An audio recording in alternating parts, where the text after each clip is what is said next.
എന്തിനാണ് അല്ലാഹു തആല വിവാഹം വെച്ചത്? ലിതസ്കുനു ഇലൈഹ, ഇണയിലൂടെ സമാധാനം പ്രാപിക്കാൻ വേണ്ടി. വിവാഹത്തിന്റെ ലക്ഷ്യം ഈ ലോകത്തും പരലോകത്തും സമാധാന. ഈ ലോകത്തെ മാത്രം സമാധാനമല്ല, വൈവാഹിക ജീവിതത്തിന്റെ തുടക്കത്തിൽ ആ മധുരമാസം ഉണ്ടല്ലോ, മധുമാസം.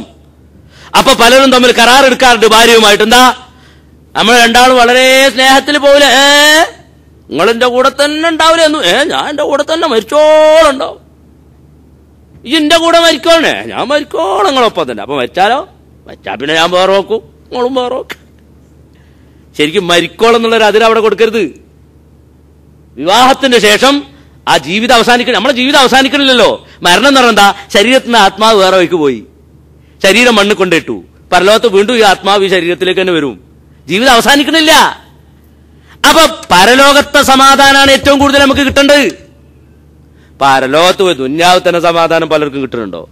ഒരു കഥ പറയലുണ്ട് നമ്മുടെ നാട്ടിൽ. ഈ ബാലത്തിനും പ്രസംഗത്തിനും ഒക്കെ ഇങ്ങനെ ഈ ദ്വാരക്കാൻ വസിയത്ത് ചെയ്യുമല്ലോ. അപ്പൊ ഒരു പമ്പർന്നോളം എണീറ്റിട്ട് 50 ഉറുപ്പ്യ എടുത്തിട്ട് 25 ഉറുപ്പ്യ ദോഷം പൊറുക്കാന്, മരോളെ പ്രസവം സുഖാന്, മകന്റെ ജോലി സുഖാന്, ഇങ്ങനെ എല്ലാം കൂടെ ആയിട്ട് 25, ബാക്കി 25 ഭർത്താവിന്റെ കൂടെ സ്വർഗത്തിൽ ഒരുമിച്ച് കൂടാൻ. അപ്പൊ ഒരു കാക്ക എണീറ്റ് എന്നിട്ട് 500 ഉറുപ്പ്യ 250 ഉറുപ്പ്യ നേരത്തെ പറഞ്ഞ മാതിരിയുള്ള സംഗതിക്കൊക്കെ ബാക്കി 250 ഉറുപ്പ്യ നേരത്തെ അത് ക്യാൻസൽ ചെയ്യാൻ, കാശ് ഓനെ കൊടുത്താൽ അത് ക്യാൻസൽ ചെയ്യാൻ. അതെന്താ പഠിച്ചോനെ? ഓളിന്റെ ഭാര്യയാണ്, അവിടെ വന്നിട്ട് ഇടങ്ങാറാക്കാനുള്ള പരിപാടിയാണ്. അപ്പോ സമാധാനം എന്ന് പറഞ്ഞ സംഗതി പലരും ജീവിതത്തിൽ നിന്ന് പോവാണ് വിവാഹത്തോടുകൂടെ. വിവാഹം കഴിക്കുന്നതിന് മുമ്പ് അല്ല ആടിപ്പാടി നടന്നിരുന്നത്, പിന്നെ വിവാഹം കഴിച്ചു നോക്കുമ്പോഴുള്ള സമാധാനമൊക്കെ പോയി. അങ്ങനെയല്ല വേണ്ടത്. ലിതസ്കുനു ഇലൈഹ. നിങ്ങൾ നോക്കൂ, വിവാഹത്തിലൂടെ നമ്മൾ നേടിയെടുക്കുന്ന ഒരു സംഗതി, ഒന്ന് നമ്മളെ സുഖലോലുപത, നമ്മളെ സുഖം ആസ്വദിക്കുന്നു. ആ സുഖം ആസ്വദിക്കുന്നതിലൂടെ നമുക്ക് എന്താ കിട്ടുന്ന? സമാധാനമല്ലേ? പല പ്രശ്നങ്ങളിലും അകപ്പെട്ട് ഓടിപ്പാഞ്ഞ് വീട്ടിലെത്തിയവന് എന്താണ്? തന്റെ ശാരീരികമായ സുഖം താല്പര്യം സംരക്ഷിക്കുമ്പോൾ നല്ലൊരു അനുഭൂതി ഉണ്ടാവുന്നു. അതോടുകൂടെ അവന്റെ വിഷമൊക്കെ ഒന്ന് മറന്നു, സമാധാനം. അതുപോലെ നമുക്ക് കുട്ടികളുണ്ടാവുമ്പോൾ നമ്മളെ പരമ്പര നിലനിൽക്കുന്നതിലൂടെ നമുക്ക് നല്ല സമാധാനം, സന്തോഷം എക്കാലത്തും. മറ്റൊന്ന്, നമ്മുടെ സമ്പത്തും കാര്യങ്ങളൊക്കെ നോക്കാൻ നമുക്കൊരാളുണ്ട്, അതിലൂടെയും സമാധാനം. ഇങ്ങനെ വിവാഹത്തിലൂടെ നേടിയെടുക്കുന്ന ഏത് സംഗതി പരിശോധിച്ചാലും നമുക്ക് കാണാം, ഖുർആന്റെ ഭാഷ വളരെ വ്യക്തമായിട്ട് അവിടെ കാണാം. ലിതസ്കുനു ഇലൈഹ, ഇണയിലൂടെ സമാധാനം പ്രാപിക്കാൻ വേണ്ടി. ഈ സമാധാനം നമുക്ക് എന്നും കിട്ടണം. ഇനി പല വഴിയുണ്ട്.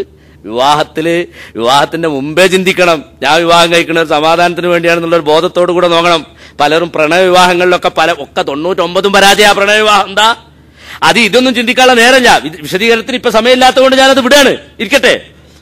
എന്താ വിവാഹത്തിന് മുമ്പ് മുൻഗണനാക്രമം പോലെ വരുത്. എന്തിനാണ് നമ്മൾ മുൻഗണന കൊടുക്കുന്നത്? നബി സല്ലല്ലാഹു തങ്ങൾ പറഞ്ഞിട്ടുണ്ട്, സാധാരണ വിവാഹം നടക്കാറുള്ളത് സ്വത്ത് നോക്കിയിട്ട്, സൗന്ദര്യം നോക്കിയിട്ട്, തറവാട് നോക്കിയിട്ട്, ദീൻ നോക്കിയിട്ട്. എന്നാൽ ദീനുള്ള പെണ്ണുകളെ കൊണ്ട് നീ വിജയിച്ചോ? ഒരാണ് പെണ്ണ് കെട്ടുന്നതും ഒരു പെണ്ണിനെ ആണിനെ കൊണ്ട് കെട്ടിക്കുന്നതും ഒരു ദീന് നോക്കിയിട്ടായിരിക്കണം. അതവിടെ നിൽക്കട്ടെ. പിന്നെ കുറെ ഗുണങ്ങൾ ഉണ്ടാവേണ്ടതുണ്ട്.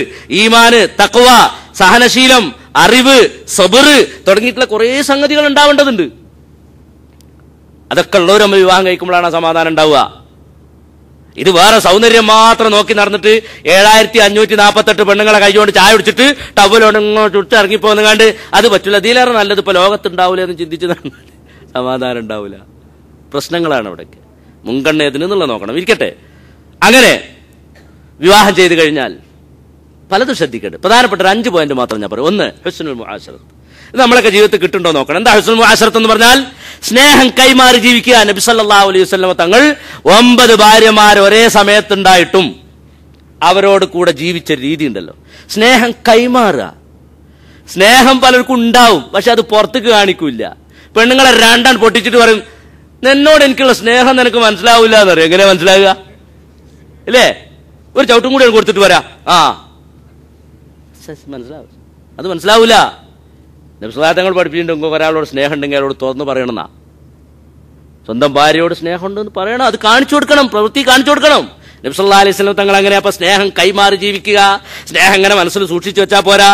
കൈമാറുക എന്ന് പറഞ്ഞാൽ അവർക്ക് കൊടുക്കേണ്ടത് അവരുടെ പ്രായവും അവരുടെ അവസ്ഥയും അവരുടെ സ്വഭാവവും ഒക്കെ മനസ്സിലാക്കിയിട്ടുള്ള നീക്കം. നബി സല്ലല്ലാഹു അലൈഹി വസല്ലം തങ്ങൾ ഖദീജ ബീവിയോട് പെരുമാറുന്ന രീതി വേറെ, സൗദാ ബീവിയോട് പെരുമാറുന്ന രീതി വേറെ, ആയിഷ റളിയല്ലാഹു അൻഹയോട് പെരുമാറുന്ന രീതി വേറെ. എന്താ വ്യത്യാസം?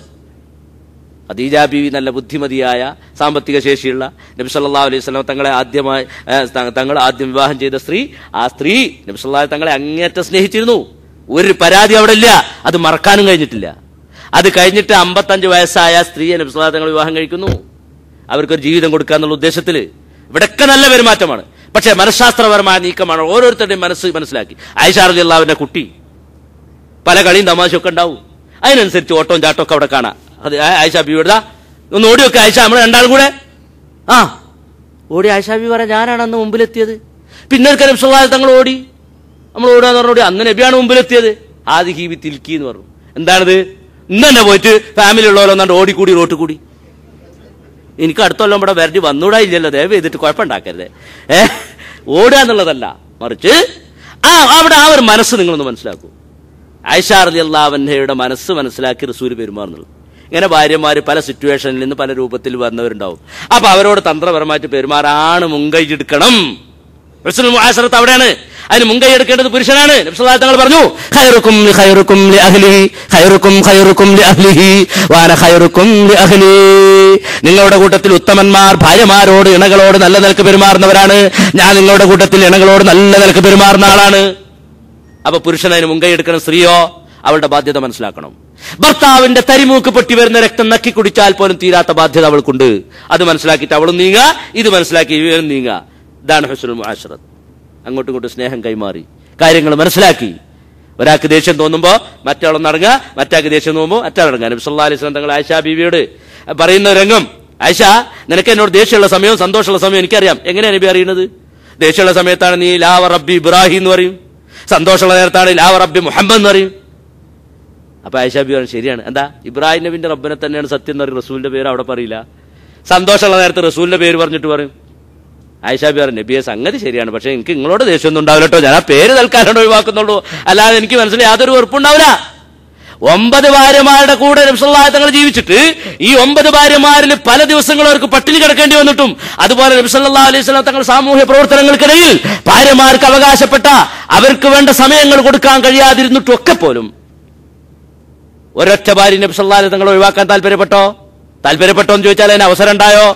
അല്ലാഹു ഖുർആനിൽ പറഞ്ഞു, നബിയെ അങ്ങയുടെ ഭാര്യമാരോട് ഓരോരുത്തരും ചോദിക്കണം. ഭാര്യമാരടുത്തുണ്ടാവുന്ന ചെറിയ ചെറിയ പ്രശ്നങ്ങളിൽ ഒന്ന് നബി സല്ലല്ലാഹു അലൈഹി വസല്ലം തങ്ങൾ ഇങ്ങനെ അകന്നു നിന്നു, അവരൊന്നുകൊണ്ട് മാറ്റിയെടുക്കാൻ വേണ്ടി. അപ്പൊ അല്ലാഹു തആല പറയാണ്, നബിയെ ഓരോ ഭാര്യയോടും അങ്ങ് പറയണം. എന്താ പറയേണ്ടത്? യാ അയ്യുഹൻ നബി ഖുൽ ലി അസ്വാജിക് ഇൻ കുൻതുന്ന തുരിദുനൽ ഹയാത്തദ് ദുനിയാ വസീനതഹാ ഫതആലൈന ഉമത്തിഉകുന്ന വഉസർരിഹുകുന്ന സറാഹൻ ജമീലാ. ഭാര്യമാരോട് പറയണം, നബിയെ നിങ്ങൾക്ക് അല്ലാഹു തആലയും റസൂലിനെയും അല്ല വേണ്ടത്, ദുനിയാവാണോ വേണ്ടതെങ്കിൽ വരൂ, നല്ല നിലക്ക് നിങ്ങളെ പിരിച്ചുവിട്ടു തരാം, നിങ്ങൾക്ക് സമാധാനം തരാം, നിങ്ങൾക്ക് സന്തോഷം തരാം, അതാണ് നിങ്ങളെ താല്പര്യമെങ്കിൽ വിട്ടുതരാം. എന്നാൽ വൈകുന്തുന്ന തുരിദുന അല്ലാഹ വറസൂലഹു, അല്ലാഹുവിന്റെ റസൂലിനെയാണോ ഉദ്ദേശിക്കുന്നതെങ്കിൽ ഫഇന്നല്ലാഹ അഅദ്ദ ലിൽ മുഹ്സിനാതി മിൻകുന്ന അജ്റൻ അളീമാ. അല്ലാഹുവിന്റെ റസൂലിനാണ് വേണ്ടതെങ്കിൽ സഹിച്ചു ക്ഷമിച്ച് നിൽക്കേണ്ടി വരും. നിങ്ങളിൽ നിന്ന് നന്മ പ്രവർത്തിക്കുന്നവർക്ക് അല്ലാഹു തആല മഹത്തായ പ്രതിഫലം ഒരുക്കി വെച്ച് തന്നിട്ടുണ്ട്. ഓരോ ഭാര്യമാരോട് പോയി പറഞ്ഞു. ആയിഷ ബീവി ചെറുപ്പക്കാരത്തിയാണല്ലോ, എടുത്തു ചാടി മറുപടി പറയണ്ടെന്നുള്ള നബി സല്ലല്ലാഹു അലൈഹി വസല്ലം തങ്ങൾ കുറച്ചും കൂടി തന്ത്രപരമായിട്ട് ആയിഷ ബീവിയോട് പറഞ്ഞത്. ഒരൊറ്റ ഭാര്യയും പോണെന്ന് പറഞ്ഞില്ല. എല്ലാവരും അല്ലാഹുവിന്റെ റസൂലിനെ ഒഴിവാക്കിയിട്ടുള്ള കളിയില്ല. നല്ല ഭക്ഷണം ഉണ്ടാവില്ല പലപ്പോഴും.